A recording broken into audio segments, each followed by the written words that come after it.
छत्तीसगढ़ की तमाम बड़ी खबरों के साथ आपका स्वागत है। मैं हूं लीना। आइए देखते हैं आज की सुर्खियां।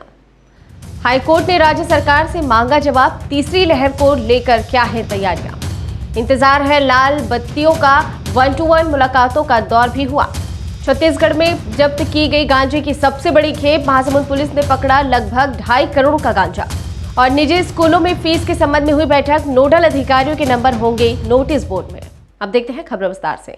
हाईकोर्ट में वैक्सीन की कमी को दूर करने और ग्लोबल टेंडर को लेकर सुनवाई हुई। जनहित याचिका पर हाईकोर्ट ने राज्य सरकार को नोटिस जारी किया है। हाईकोर्ट ने राज्य शासन को कोरोना की तीसरी लहर से बचने की तैयारी को लेकर भी 10 दिन के भीतर जवाब पेश करने को कहा है। इस मामले में याचिकाकर्ता के वकील ने 18 वर्ष से नीचे के युवाओं के लिए वैक्सीन की तैयारियों को लेकर सवाल उठाए। सुनवाई के दौरान कोर्ट के सामने याचिकाकर्ता ने कहा कि कोरोना की तीसरी लहर से सबसे ज्यादा बच्चों को खतरा है। ऐसे में सरकार की ओर से तीसरी लहर को लेकर क्या तैयारियां की जा रही हैं। मामले पर अब 24 जून को दोबारा सुनवाई होनी है। हाईकोर्ट के वकील शैलेंद्र दुबे ने छत्तीसगढ़ हाईकोर्ट में ग्लोबल टेंडर जारी करने को लेकर जनहित याचिका दायर की है। याचिका में शैलेंद्र दुबे ने कहा है कि छत्तीसगढ़ सरकार को वैक्सीन की उपलब्धता सुनिश्चित करने के लिए अब ग्लोबल टेंडर जारी कर देना चाहिए। हालांकि अब केंद्र सरकार ने वैक्सीन भेजने का जिम्मा उठा लिया है, इसलिए ये अब राज्य सरकार का मुद्दा नहीं रह गया है। मगर कोरोना की तीसरी लहर को लेकर छत्तीसगढ़ सरकार की क्या तैयारियां हैं, इस संबंध में जवाब तो देना ही होगा। छत्तीसगढ़ में लाल बत्ती का इंतजार कर रहे कांग्रेसियों का इंतजार अभी और लंबा हो सकता है। छत्तीसगढ़ प्रभारी पीएल पुनिया ने साफ कहा है कि प्रक्रिया लंबित है और अभी लिस्ट में थोड़ा वक्त लग सकता है। निगम मंडल और आयोग में नियुक्ति के लिए पिछले 2.5 साल से दावेदार टकटकी लगाए बैठे हैं। कई बार नियुक्ति को लेकर सुगबुगाहट भी हुई, बैठकों का दौर भी चला, 1-to-1 मुलाकातों का दौर भी हुआ, लेकिन उसके बाद भी सूची का पेच फंस गया। अब जबकि सरकार के 2.5 साल गुजर चुके हैं, तो उम्मीदें यही लग रही थीं कि लिस्ट का इंतजार खत्म हो सकता है। एक बैच अपॉइंटमेंट निगम मंडल आयोग का हो चुका है और बाकी की प्रक्रिया चल रही है।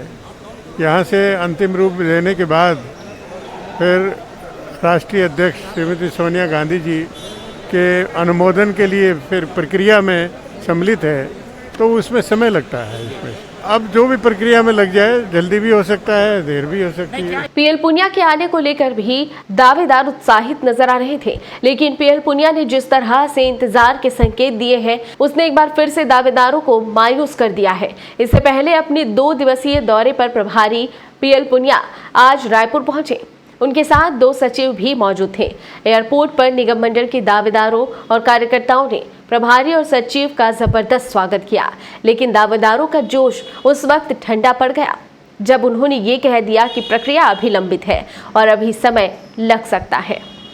छत्तीसगढ़ में महासमुंद जिले की पुलिस ने एक ट्रक से 2 करोड़ 20 लाख रुपए का गांजा बरामद किया है, जिसे कटहल के नीचे छिपाकर ले जाया जा रहा था। पुलिस के इस उपलब्धि पर पुलिस महानिरीक्षक ने पूरी टीम को नगद पुरस्कार से सम्मानित किया है।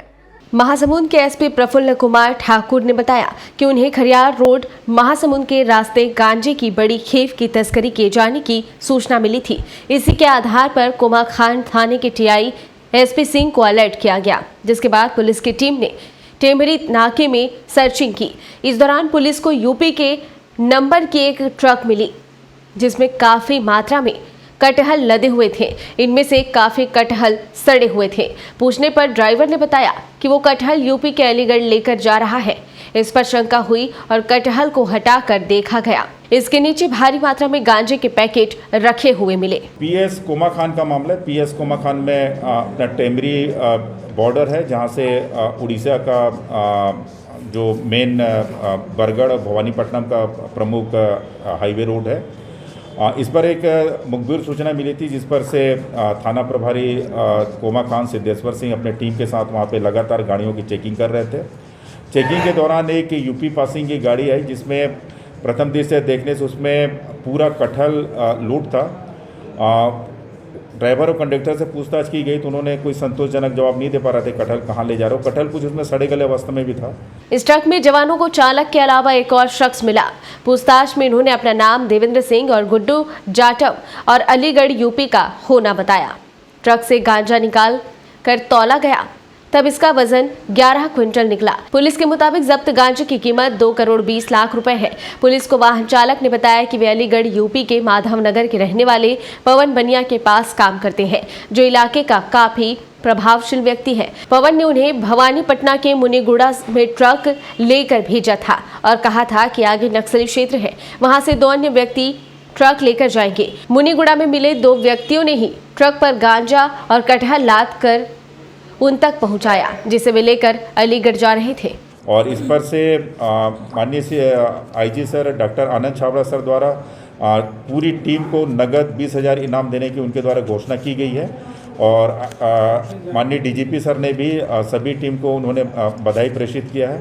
तो निश्चित ही महासमुंद पुलिस के लिए बहुत बड़ी कार्रवाई है। एसपी प्रफुल्ल ठाकुर ने बताया है कि फिलहाल इस मामले में किसी नक्सली कनेक्शन का पता नहीं चला है। प्रदेश में गांजे की सबसे बड़ी खेप पकड़ने वाली इस टीम को आईजी आनंद छाबड़ा ने नगद 20,000 रुपए का पुरस्कार दिया है। वहीं डीजीपी डीएम अवस्थी ने भी टीम की सराहना की है। राजधानी रायपुर में विधायक विकास उपाध्याय, कलेक्टर, जिला शिक्षा अधिकारी, पालक संघ और निजी स्कूल के संचालकों की बैठक रेड क्रॉस भवन कलेक्ट्रेट में हुई। इसमें फीस के अलावा अन्य मुद्दों पर भी चर्चा की गई। बैठक के संबंध में विकास उपाध्याय ने बताया कि पिछले दिनों प्रमुख शिक्षा सचिव आलोक शुक्ला से मिलकर निजी स्कूलों की फीस की समस्या के संबंध में पालकों की मांगों से अवगत कराया गया था। एक सामंजस्य स्कूल और पालकों के बीच हो, इसकी मांग भी रखी गई थी। विकास उपाध्याय ने बताया कि पहले से ही स्कूलों के लिए नोडल अधिकारी नियुक्त थे, जिसकी जानकारी पालकों को नहीं होती थी। इसलिए नोडल अधिकारियों के संपर्क नंबर स्कूल के नोटिस बोर्ड में चस्पा होंगे, ताकि फीस के संबंध में किसी भी प्रकार की परेशानी आने पर उसका निराकरण किया जा सके। विकास उपाध्याय ने कहा है कि कोरोना से पीड़ित परिवार जो फीस देने में असमर्थ है, उनके लिए भी एक नियम बनाया जाएगा। कैसे उस पीड़ित परिवार के बच्चों की फीस में राहत या अन्य मदद हो सकती है। फीस को लेकर, ऑनलाइन पढ़ाई को लेकर, फीस के नॉर्म्स क्या होना चाहिए उसको लेकर सब मिसगाइड हो रहे थे, दिग्भ्रमित थे। तो मैंने प्रमुख सचिव आलोक शुक्ला जी से बैठ के इसमें बात की थी कि प्रदेश के प्राइवेट स्कूल की फीस को लेकर जो लोगों के मन में शंका है, उस पर जरूर सरकार को भी कुछ करना चाहिए। और एक बैठक हर जिले में कलेक्टर साहब के निर्देशन में जिला शिक्षा अधिकारी, वहाँ के नोडल अधिकारी, स्कूल मैनेजमेंट और पालक संघ, ये सब लोगों की सामूहिक बैठक होना चाहिए, जिसपे हर चीज़ पर चर्चा भी हो, कहाँ प्रॉब्लम आ रही है उस पर उसका समाधान भी होना चाहिए। तो बिलासपुर के विवादास्पद विधायक शैलेश पांडे अक्सर बेसिर पैर की बातें कहकर अपनी भद्द पिटवाते रहते हैं। इस बार उन्होंने इलाके के सांसद को सोशल मीडिया के जरिए सुर्खियों में रहने वाला कीड़ा बता दिया है। उनकी इस टिप्पणी की तीखी आलोचना हो रही है। इस मामले में सांसद अरुण साव ने कहा कि निर्वाचित जनप्रतिनिधियों को शब्दों और भाषा की मर्यादा का ध्यान रखना चाहिए। अक्सर विवादों में रहने वाले बिलासपुर विधायक शैलेश पांडे एक बार फिर विवादों में घिरते नजर आ रहे हैं। इस बार फिर उन्होंने बिलासपुर के सांसद अरुण साव के खिलाफ अशोभनीय शब्द का प्रयोग करते हुए उन्हें सोशल मीडिया की सुर्खियों में रहने वाला कीड़ा कहते हुए बयान दिया है। एक न्यूज चैनल को दिए गए अपने बयान में उन्होंने सांसद पर टिप्पणी करते हुए अमर्यादित शब्द का प्रयोग किया। विधायक शैलेश पांडे के इस बयान के बाद प्रदेश के कई हिस्सों में इसकी निंदा हो रही है। बिलासपुर लोकसभा क्षेत्र के लोगों ने कहा कि स्वयं जनता जानती है कि सोशल मीडिया में सुर्खियां बटोरने का काम बिलासपुर विधायक ज्यादा करते हैं। मीडिया मैनेजमेंट में माहिर बिलासपुर विधायक का खुद आए दिन कई जगहों पर फोटोबाजी करते हुए और पोज देते हुए फोटो दिखाई देता है। लोगों ने ये भी कहा कि पहले भी बिलासपुर में थाने के वर्चुअल लोकार्पण समारोह में मंत्री की मौजूदगी में अपनी ही सरकार की पुलिस के खिलाफ अपने उद्बोधन के दौरान ही विधायक शैलेश पांडे ने जुबानी हमला बोला था, जिसके बाद ऑनलाइन रहे गृह मंत्री को उन्हें टोकना पड़ा था। और बिलासपुर प्रवास के दौरान मुख्यमंत्री भूपेश बघेल ने भी ऐसे विवादित बयानों से बचने नसीहत दी थी। लेकिन बिलासपुर के विधायक शुरू से ही विवाद प्रिय व्यक्ति रहे हैं। इस मामले में सांसद अरुण साव ने कहा है कि निर्वाचित प्रतिनिधियों को शब्दों में भाषा की मर्यादा का ध्यान रखना चाहिए। जिस जनता ने भारी बहुमत से मुझे सांसद निर्वाचित किया है, उसी जनता का अपमान विधायक शैलेश पांडे ने अपने बयान के माध्यम से किया है। जनता के प्रति मेरी जवाबदारी है और मैं पूरी ईमानदारी से जनता की सेवा में लगा हुआ हूं। राजनीति में आरोप प्रत्यारोप चलते हैं, लेकिन फिर भी राजनीति में शब्दों और भाषा की मर्यादा को ध्यान रखना चाहिए। छत्तीसगढ़ के कोरबा में विकास खंड शिक्षा अधिकारी के कार्यालय में पदस्थ बाबू धीरज आर्या को निलंबित कर दिया गया है। पिछले दिनों बाबू के निर्माणाधीन मकान में स्कूल ड्रेस और अन्य सामग्रियां रखा होने का मामला उजागर हुआ था। बाद में यही ड्रेस नाले में बहते हुए मिले। जांच रिपोर्ट मिलने के बाद जिला शिक्षा अधिकारी द्वारा ये कार्रवाई की गई है। कोरबा शहर से लगी हुई दादर बस्ती में धीरज आर्या का निर्माणाधीन मकान है, जहां बड़ी मात्रा में नए स्कूल ड्रेस, टाट पट्टी, किताबें और बर्तन मिले थे। ये बात मीडिया में उजागर होने के बाद अगले दिन स्कूल ड्रेस ग्राम नकटी खार के पास नाले में बहते हुए मिले। इसके बाद बीईओ संजय अग्रवाल के नेतृत्व में जांच टीम गठित की गई। पूरी टीम ने स्थल पर पहुंचकर नाले में फेंके गए स्कूल ड्रेस को इकट्ठा कर स्टोर में रखवाया। जांच के दौरान स्टॉक का मिलान भी किया गया। डीईओ कोरबा को प्रस्तुत इस मामले की जांच रिपोर्ट में उल्लेख किया गया है कि बाबू धीरज आर्या के निर्माणाधीन मकान में कोई भी सामग्री नहीं मिली, लेकिन मीडिया ने जिस तरह उसके मकान में ड्रेस और दूसरी सामग्रियां दिखाई और बाद में बड़ी मात्रा में स्कूल ड्रेस नाले में बहते हुए मिले, इसमें समानता नजर आती है। संभव है कि बाबू ने ही कार्रवाई के डर से ड्रेस को नाले में फेंकवा दिया हो। प्रमाणित हो गया कि ये संबंधित बाबू के द्वारा ही ये सब कराया गया है। तो सभी स्टॉक रजिस्टर का वेरिफिकेशन करने पर पाया गया कि 100% गणवेश वितरित हो चुका था। ऐसा लगता है कि स्व सहायता समूह ने जो गणवेश सिलाई करके दिया था उसमें कुछ गणवेश शेष रह गया होगा, जो स्टोर कीपर के पास रहा होगा, और वो स्टोर कीपर का प्रभारी चूँकि वो बाबू था, तो इसलिए उसके बाबू के घर में ये पाया गया। ये सब प्रमाणित हो गया है, उसके खिलाफ में कार्रवाई की जा रही है। डीईओ सतीश पांडे ने बताया है कि स्कूल ड्रेस 5 साल पुराने हैं, तब महिला स्व सहायता समूहों के माध्यम से ड्रेस बनाए जाते थे। हालांकि स्कूलों में पूरे ड्रेस बांट दिए गए थे, इसलिए विभाग का स्टॉक नील था। संभवतः ड्रेस महिला समूहों ने रखवाए होंगे, जैसे बाबू ने अपने यहाँ रख लिया हो। डीईओ ने बताया कि बाबू धीरज आर्या स्टोर का इंचार्ज था और उसके द्वारा अपने मकान में विभाग की सामग्रियां रखे जाने और नाले में फेंके जाने की पुष्टि हो गई है, जिसके बाद उसे निलंबित कर गया है। और बिलासपुर में पुलिस को देखते ही भिखारी इधर उधर भागते दिखाई दिए। सिटी कोतवाली पुलिस ने उसके क्षेत्र में आने वाले सभी मंदिरों और मस्जिदों के सामने बैठे बुजुर्ग भिखारियों को राजकिशोर नगर स्थित निराश्रित आश्रम भेजने के लिए एक अभियान चलाया है। कोविड-19 का टीका नहीं लगाया है, उनको पकड़कर टीका लगाने के लिए बोला जा रहा है। पुलिस का ऐसा रुख देखकर भिखारियों में हड़कंप मची हुई है। भिखारी पुलिस के साथ ना तो आश्रम जाना चाहते हैं और ना टीका लगाना जाना चाहते हैं। भिखारी पुलिस के द्वारा ऑटो में बिठाए जाने पर रो रो कर छोड़ने का नाटक भी करते रहे। हालात ये है कि पुलिस वाले भिखारियों को राजकिशोर नगर के आश्रम ले जाने के लिए ऑटो में बैठा तो रहे हैं, वहीं जैसे ही उनकी नज़र इधर उधर होती, भिखारी ऑटो से चुपचाप उतरकर पल्ला हो जाते। सिटी कोतवाली क्षेत्र के सभी मंदिरों और मस्जिदों के सामने सिटी कोतवाली पुलिस के द्वारा चलाया जा रहा ये अभियान अनूठा ही कहा जाएगा।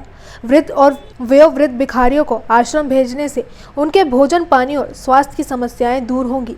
वहीं चौक चौराहों पर स्थित मंदिरों के सामने लगने वाली भिखारियों की अराजक भीड़ भी कम होगी। अब तक की खबरों में फिलहाल इतना ही। आगे की खबरों के लिए बने रहिए हमारे सहयोगी के साथ। प्रदेश में आज पंडित रविशंकर शुक्ल विश्वविद्यालय की वार्षिक परीक्षा शुरू हो चुकी है। छात्रों को केंद्र से प्रश्न पत्र मिला और घर से ही उत्तर पुस्तिका लिखकर उसे केंद्रों में वापस करना है।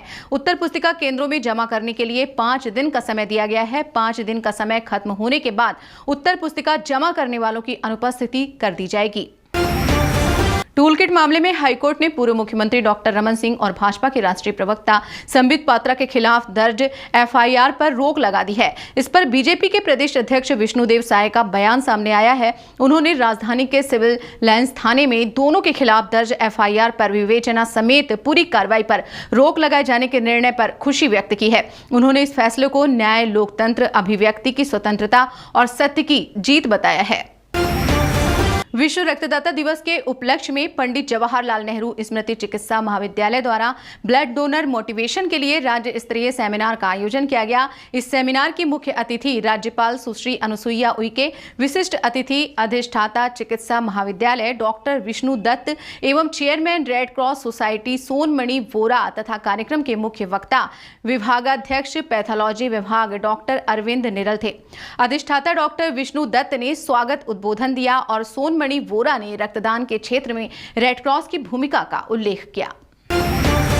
छत्तीसगढ़ में 2.5 साल पहले हुए पुलिस परिवार के आंदोलन का असर साफ नजर आ रहा है।